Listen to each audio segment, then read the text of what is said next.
Bonjour à tous, bienvenue sur Mathessa, ma chaîne de maths pour dédramatiser. Au programme aujourd'hui un exercice de bac pour vous. Bac 2021 Métropole Juin, la fonction exponentielle.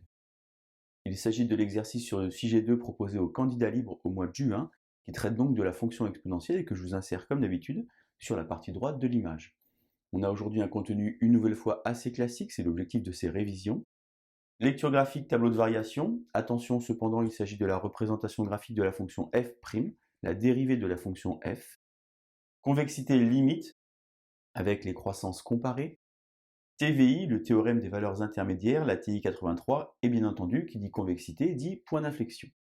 Je vous rappelle que pour moi, voir n'est pas faire, j'aimerais vraiment que vous mettiez la vidéo en pause, que vous essayiez de faire pendant 45 minutes cet exercice, et on se retrouve évidemment juste après pour les résultats. Allez courage, bientôt le bac, c'est parti.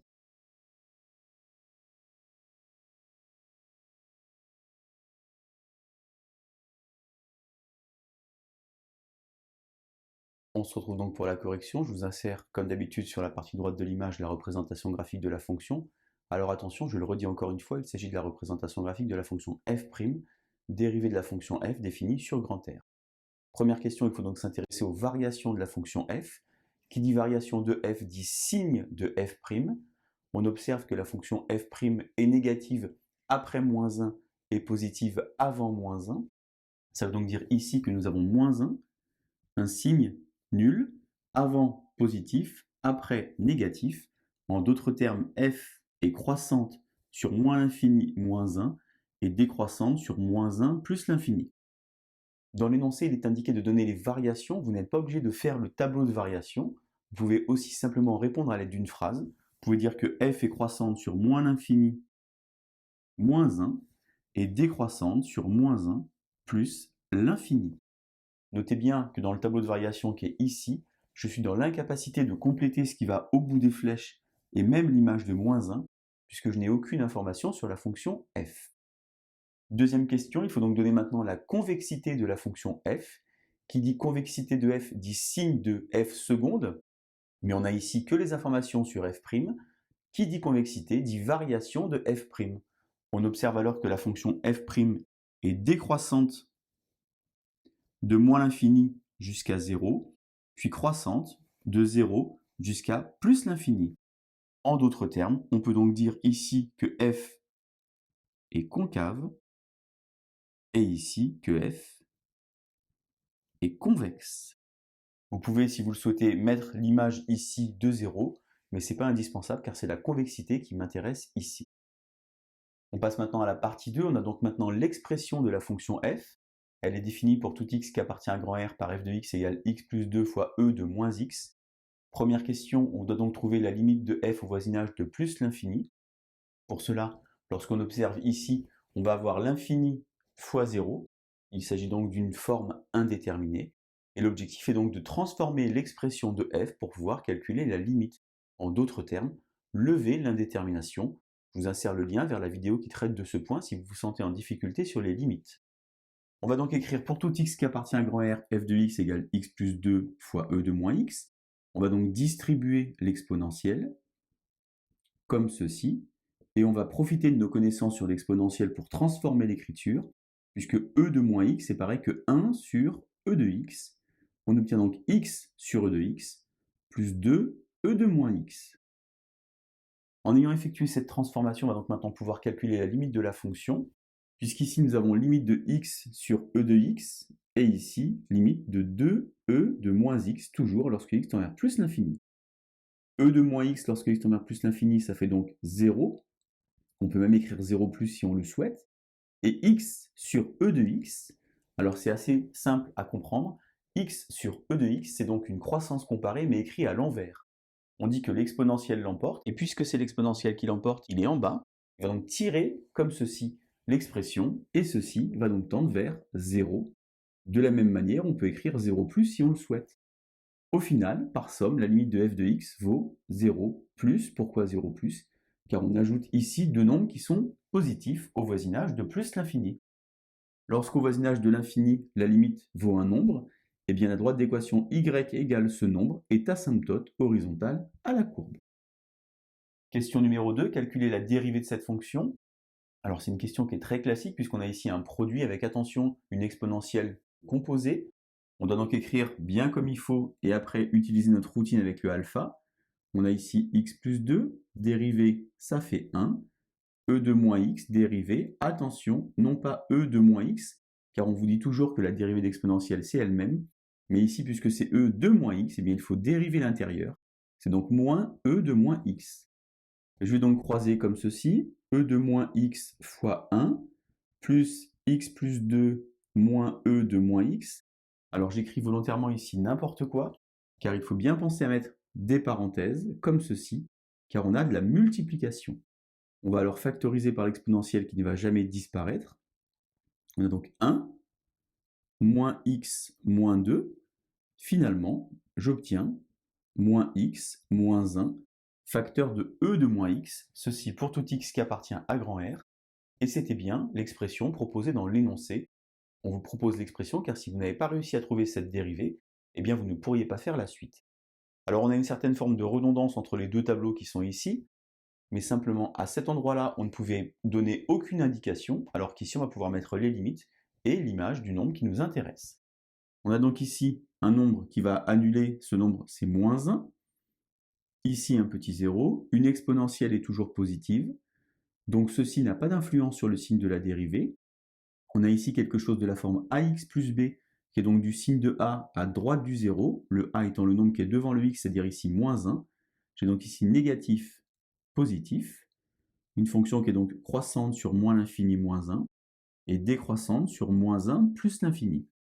Au voisinage de plus l'infini, j'ai trouvé que la limite c'était 0, et vous observez d'ailleurs que 0 plus a du sens, puisque je descends vers 0, comme si j'allais atterrir, comme ceci.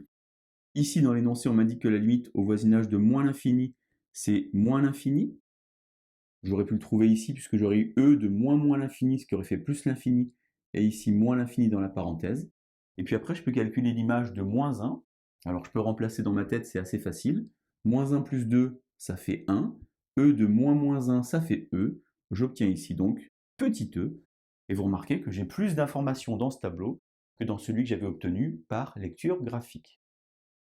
Je vais maintenant effacer le tableau et on va enchaîner avec l'exercice avec bien entendu le TVI. On se retrouve donc pour la fin de l'exercice. Je vous ai donc renoté ici les différentes informations obtenues dans le tableau de variation tout à l'heure, ainsi que l'expression de la fonction f qui est donc définie pour tout x qui appartient à grand R par f de x égale x plus 2 e de moins x. Question numéro 3, résoudre sur l'intervalle moins 2, moins 1 l'équation f de x égale 2. Alors première remarque ici, e vaut environ 2,718, et l'image de moins 2, lorsque je remplace, moins 2 plus 2 ça fait 0, 0 fois e carré, ça fait donc ici 0. Je peux noter à cet endroit-là moins 2 avec des petits pointillés et mettre ici 0. Alors on me demande de résoudre sur moins 2, moins 1. Moi déjà je vais plutôt m'intéresser à ce qui se passe sur moins l'infini, moins 1, c'est-à-dire sur cette partie à gauche. Sur cette partie de gauche ici, la fonction est continue, la fonction est strictement croissante, l'image de moins 1 est plus grand que 2 et la limite au voisinage de moins l'infini est plus petit que 2. On dit donc que 2 est une valeur intermédiaire, et d'après le théorème des valeurs intermédiaires, l'équation f de x égale 2 possède une unique solution sur l'intervalle moins l'infini, moins 1, et donc a fortiori sur l'intervalle moins 2, moins 1. Remarquez qu'il y a également une solution ici, et si la question avait été résoudre f de x égale 2 sur grand R, il y aurait eu alors deux solutions, puisqu'on passe ici de e à 0, naturellement, on franchit la valeur 2. On vous demande maintenant de trouver une valeur approchée à 10-1 près, c'est-à-dire à l'aide d'une calculatrice. Je vous insère donc la capture d'écran de la calculatrice, et c'est parti. On va donc d'abord dans f de x pour entrer l'expression de notre fonction f ici, entre parenthèses donc x plus 2. Exponentielle, attention, c'est le petit moins, et exponentielle de moins x. Directement, je vais construire la représentation graphique de la droite d'équation y égale 2.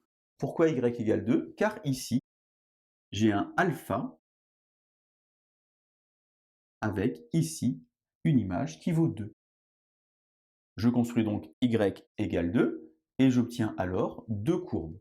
Pour cela, je vais donc faire zoom 6 pour obtenir la représentation graphique de ces deux courbes. J'ai donc une courbe en bleu qui représente la fonction f et une courbe en rouge qui représente donc la droite d'équation y égale 2 finalement, une fonction constante.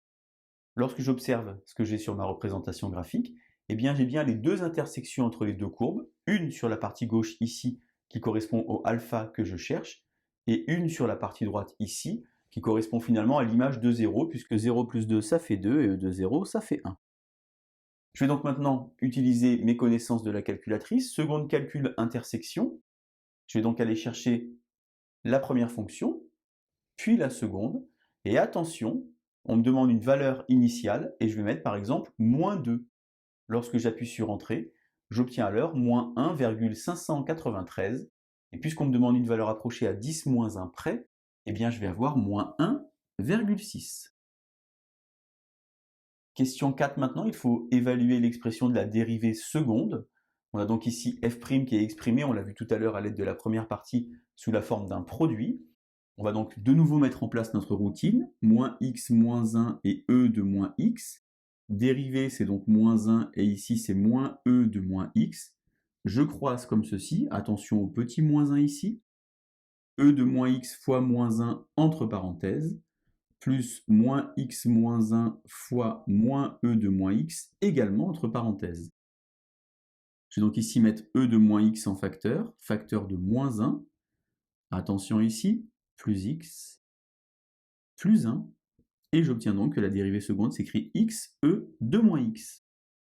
Alors plutôt que de construire un tableau pour mettre les informations à l'intérieur, eh bien je vais m'intéresser directement avec deux phrases à la convexité de la fonction f. Puisque la dérivée seconde ici s'exprime sous la forme de x, e de moins x, la seule chose qui compte ici, c'est le signe de petit x. Donc petit x est négatif avant 0, et donc f va être concave sur moins l'infini 0, et f va être convexe sur 0 plus l'infini. On aurait pu évidemment écrire ici R- et ici R+. Le point A, c'est donc la cinquième question, d'abscisse 0, et donc d'ordonnée ici lorsque je remplace 2, et donc le point d'inflexion à la courbe. Voilà donc un exercice très classique à reprendre avant le bac de mercredi ou de jeudi. Je vous laisse vous entraîner, et je vous dis à bientôt sur Matessa. Bonne journée.